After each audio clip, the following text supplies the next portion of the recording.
રાષ્ટ્રપતિ દ્રૌપદી મુર્મુએ ઓડિશામાં 3 નવી રેલવે પ્રોજેક્ટ્સની પાયારોપણ કરી.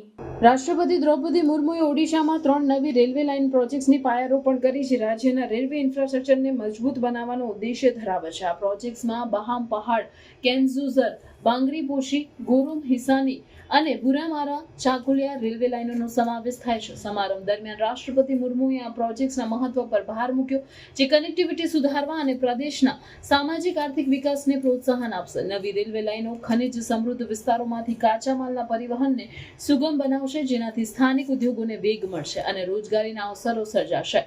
બાડા મહમ પહાડ કેન્ઝુઝર રેલવે લાઇન આ 82 કિલોમીટર લાઇન કેન્ઝુઝર જિલ્લાને મયુરભંજ જિલ્લામાં જોડશે, જેની અંદાજિત કિંમત 2107 કરોડ છે. તે રાજ્યમાં ઉત્તર અને ઉત્તર પૂર્વ રેલ કોરિડોરનો ભાગ બનશે.